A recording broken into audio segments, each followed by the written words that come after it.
আমি কুদ্দুস খান। আমরা আওয়ামী লীগ বিশাল বিজয় সম্বন্ধে কিছু কথাবার্তা বলবো। আমি ব্যক্তিগতভাবে দুটো জিনিস মনে করি। প্রথমত, আওয়ামী লীগের এই বিজয় আমাদের মনে করে দেয় শেখ মুজিবের পাকিস্তানের শেষ সময়ের যে বিজয় 1970 যে ইলেকশনের কথাটাই মনে করে দেয়। অ্যাপারেন্টলি মনে হচ্ছে শেখ হাসিনা শেখ মুজিবকে রিপ্লেস করার একটা অবস্থা যাচ্ছে, কারণ এত বিপুল বিজয় আমাদের কখনো চোখে পড়ে নেই।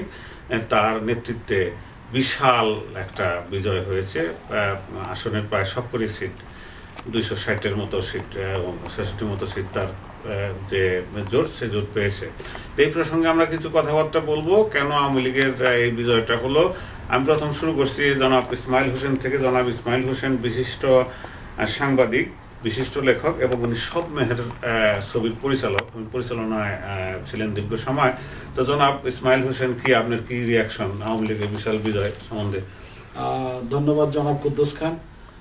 খুব ভালো লাগছে যে লস অ্যাঞ্জেলসের এই কঠিন পরিবেশে আপনি বাংলাদেশ সম্বন্ধে প্রশ্ন করছেন বা বাংলাদেশের নির্বাচন সম্বন্ধে আমরা সবাই কিছু বলতে চাই বা আমাদের সবার মত প্রকাশ করতে চাই, এবং এই আয়োজনটার জন্য আমি প্রথমত মতামত গ্রুপকে ধন্যবাদ জানাচ্ছি। আর যে বিষয়টা আমি বলতে চাই, আপনি যেটা বলতে চেয়েছিলেন যে বঙ্গবন্ধুর বিশাল বিজয়, এটা সত্যিকার অর্থে বঙ্গবন্ধুর বিশাল বিজয়। এটাকে এককভাবে আওয়ামী লীগের বিজয় ধরা যাবে না। এখানে ধরা যাবে না যে সারা দেশ 1/11-এর পর যে পরিবর্তনটা আসছে, শেখ হাসিনার নেতৃত্বে বিজয়টা হলো, এটা আওয়ামী লীগের বিজয় বা তার জোটের বিজয়টা বলবেন না কেন? না না, এটা হবে না। আপনি দেখেন, শেখ হাসিনা কিন্তু 1/11-এর বিপক্ষে একটি কথা বলে নাই এই নির্বাচনী প্রপাগান্ডায়। উনি বলেছেন যে তারা ভালো কাজ করেছে, তারা যে 1 কোটি ভুয়া ভোটার ছিল, অ্যাকচুয়ালি 3 কোটি ভুয়া ভোটার বাইর করছে, 1 কোটি ভুয়া ভোটার ছিল, এটার জন্য অভিনন্দন জানাইছে। পক্ষান্তরে খালেদা জিয়া দেখেন বলছে যে এই সরকার ভালো কাজ করে নাই, তত্ত্বাবধায়ক সরকার 2 বছর লাগাইছে। তত্ত্বাবধায়ক সরকারের বিপক্ষে খালেদা জিয়ার অবস্থান ছিল, আর শেখ হাসিনার অবস্থান ছিল এই 1/11-এর তত্ত্বাবধায়ক সরকারের পক্ষে, পাশাপাশি মুক্তিযুদ্ধ এবং বঙ্গবন্ধুর আদর্শের পক্ষে। যে কারণে এটাকে এককভাবে এই আওয়ামী লীগের বিজয় বলা যাবে না, এটাকে বলতে হবে বঙ্গবন্ধুর বিজয়, 1/11-এর বিজয়, স্বচ্ছতার বিজয়, জবাবদিহিতার বিজয়। আচ্ছা, এবার ডক্টর হাশেম, আমার প্রশ্ন হচ্ছে এই, আমার যেটা মনে হয়েছে যতটা না আওয়ামী লীগের প্রতি ভালোবাসা, তার চেয়ে বেশি বিএনপির প্রতি একটা জনগণের প্রত্যাখ্যান, একটা হ্যাট্রিক ছিল। কারণ বিএনপির যে শেষের দিকে কুকর্ম, তাদের যে রাষ্ট্রীয় লুণ্ঠন করার যে নিউজগুলো আমরা পেয়েছি, তার কারণে হয়তো জনগণ প্রত্যাখ্যান করেছে। আপনার মন্তব্য কি? আপনি কি মনে করেন অন্য কিছু কারণে বিজয় হয়েছে, বা আওয়ামী লীগের বিশাল বিজয়ের কারণটা আপনার দৃষ্টিতে কি? বিশাল বিজয়ের পিছনে যে কারণটা মূলত কাজ করে, যেটা আপনি বললেন যে বিএনপির প্রত্যাখ্যান না আওয়ামী লীগের প্রতি সমর্থন, এই যে বিএনপিকে প্রত্যাখ্যান করাটাই কিন্তু আওয়ামী লীগের সমর্থনটা জুগিয়ে দিয়েছে, অটোমেটিক্যালি এটা চলে এসছে। আর মানুষ হয়তো ভুল করে, কিন্তু বারবার ভুল করে না। বাংলার মানুষ হয়তো একসময় ভুল করেছিল। 1970 সালে তারা দেখিয়ে দিয়েছিল যে বাংলার মানুষ এক হতে জানে। বঙ্গবন্ধুটাকে সারা দিয়ে যেভাবে স্বতঃস্ফূর্তভাবে ভোট দিয়ে বঙ্গবন্ধুকে জয়ী করেছিল, 300 আসনের ভিতরে 288টা আসন দখল করে নিয়েছিল বাঙালিরা, সেটা প্রমাণ করে দিয়েছিল যে বাঙালিরা এক, এবং বঙ্গবন্ধুর আদর্শে উদ্বুদ্ধ হয়ে বাঙালিরা সেখানে ইলেকশন করেছিল। ঠিক এতটি বছর পরে, 37 বছর পরে, এরই মাঝে অনেকগুলো দিক আমরা পেরিয়ে এসেছি, অনেকগুলো সরকার পেরিয়ে এসেছি, অনেক ভুলভ্রান্তি হয়ে গেছে, মানুষ ভুল করেছে। কিন্তু সত্যিকার অর্থে এইবার বাংলার মানুষ বুঝতে পেরেছে যে না, আসল যে জায়গাটা আমরা ভুল করেছি সেখান থেকে আমাদেরকে সরে আসতে হবে, এবং তারা সরে এসছে, এবং সরে এসছে বলেই এই বিজয়টা, বড় বিজয়টা এসছে। আর এই বড় বিজয়টার পিছনে আওয়ামী লীগেরও বেশ কিছু কৃতিত্ব আছে। আমি বলবো এই কারণে যে আওয়ামী লীগ 1/11 থেকে যে শিক্ষাটি গ্রহণ করেছে, বিএনপি সেই শিক্ষাটি গ্রহণ করতে চায়নি।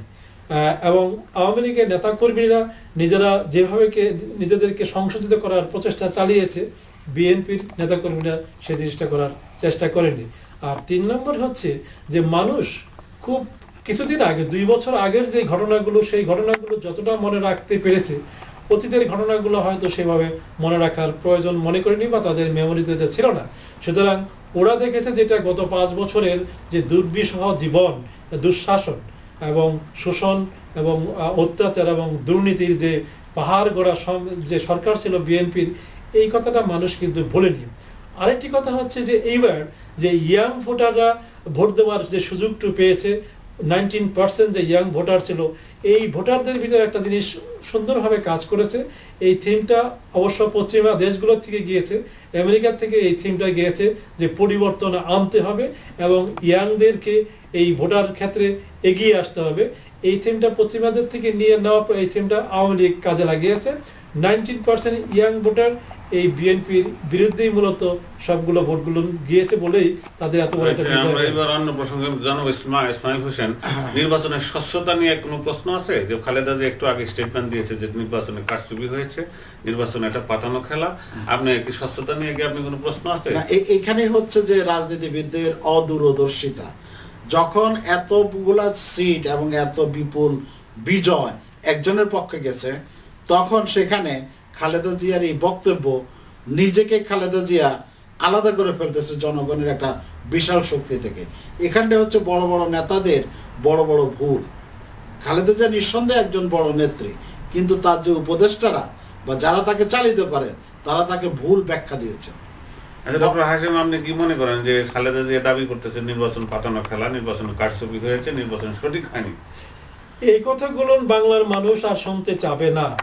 কারণ হচ্ছে এবারের নির্বাচন প্রমাণ করে দিয়েছে যে বাংলাদেশেও একটা সুন্দর, স্বচ্ছ এবং সুন্দর নির্বাচন হতে পারে এবং গ্রহণযোগ্য নির্বাচন হতে পারে, সেতে কোনো রকম সন্দেহ নাই। সারা বিশ্ব এই বাংলাদেশের নির্বাচনের দিকে তাকিয়েছিল, বহু বিদেশি পর্যবেক্ষণ সেখানে গিয়েছিলেন, প্রত্যেকেরই একই রকম ভাষ্য যে নির্বাচন নিয়ে এবার কোনো কারচুপির কোনো প্রশ্নই উঠতে পারে না, সব জায়গায় শান্তিপূর্ণভাবে এবং স্বতঃস্ফূর্তভাবে মানুষ ভোট দিতে। দর্শক, আমরা একটা অন্য প্রসঙ্গে যাচ্ছি। আমার নিজে ব্যক্তিগতভাবে যেটা মনে করি সেটা হলো বিপুল সংখ্যক ভোট দিয়েছে এবং যথেষ্ট উৎসাহ উদ্দীপনা নিয়ে ভোট দিয়েছে এবং আওয়ামী লীগকে সমর্থন চেয়ে বিএনপিকে প্রত্যাখ্যানটাকে আমার কাছে সবচেয়ে বড় মনে হয়েছে। মানে বাংলাদেশে একটা ভোট বিপ্লব হয়েছে। না, এটা কিন্তু বিএনপিকে প্রত্যাখ্যান করে না। এখানে একটা জিনিস আপনি খেয়াল করবেন যে এখানে বিএনপি যা যা চাইছিল ইলেকশনের আগে, যেমন তাদের ফালুর মুক্তি চেয়েছিল, যেমন বাবরের মুক্তি চেয়েছিল, যেমন অন্যান্য বড় বড় নেতাদের, ইভেন ফজলুল কাদের চৌধুরীর ছেলে যে সালাউদ্দিন কাদের চৌধুরীকে মুক্তি চাইছিল, এই তত্ত্বাবধায়ক সরকার তাকে গণতন্ত্রের পক্ষে আনার জন্য, ভোটের পক্ষে আনার জন্য এদেরকে পর্যন্ত রিলিজ করে দিয়েছে। কিন্তু জনগণ দেখছে কি? জনগণ দেখছে যে এই যে সন্ত্রাসী চোরা কারবারিরা বেরিয়ে আসছে, এদেরকে ঠেকানোর আর কোনো শক্তি নাই। 111-এর সরকার তো আগামীকাল মারা যাচ্ছে, তাহলে কে তাদেরকে ঠেকাবে? সেই কারণে এদের কাছ থেকে জনগণ বাঁচার জন্যই গিয়ে আওয়ামী লীগকে ভোট দিয়েছে। এখানে কিন্তু সব আওয়ামী লীগের ভোট না। বলতে যাচ্ছেন যে অস্থায়ী সরকার যথেষ্ট আপোষ করেছে খালেদা জিয়াকে নির্বাচনে? অবশ্যই অবশ্যই আপোষ করেছে। অফকোর্স, যদি আপোষ যদি না করতো তাহলে তো নির্বাচন সম্ভবত ডিসেম্বরের 18 তারিখে হওয়ার কথা ছিল। এই যে পরে 10 দিন সময় বাড়িয়ে দিল, কেন দিল? উদ্দেশ্য ছিল একটাই, যে বাংলাদেশের সমস্ত রাজনৈতিক দলগুলো নির্বাচনে আসুক, বিশেষ করে বড় দুটি দল নির্বাচনে থাকুক। নির্বাচনের ফলাফল কি হবে না হবে সেটা তাদের বড় ব্যাপার না। তাদের উদ্দেশ্য ছিল একটাই, যে এই বড় দুইটা দলকে নির্বাচনে অংশগ্রহণ করানোর জন্য তারা কিন্তু এই স্যাক্রিফাইসটা করেছে। প্রিয় দর্শক, আমার যেটা মনে হয়েছে সেটা হলো কি, যে বাংলাদেশে একটা বাজেট এডিশন হয়েছে। নির্বাচনে যদি আমি জয়ী হয় যে সেই গণতন্ত্রের প্রতিষ্ঠা করতে চান, আর যে পরাজিত হন তিনি মনে করেন যে কারচুপি হয়েছে, ভুল হয়েছে, এই সমস্ত নানান রকম অভিযোগ এনেছেন। তো সোফার এবার ইলেকশন সম্বন্ধে বিশ্বব্যাপী আমরা এমন কোনো জিনিস পাইনি, এমন কোনো অভিযোগও পাইনি যে অভিযোগ থেকে আমরা বলতে পারি যে নির্বাচন বাতিল করা উচিত বা নির্বাচনে কোনো কারচুপি হয়েছে, ভুল হয়েছে।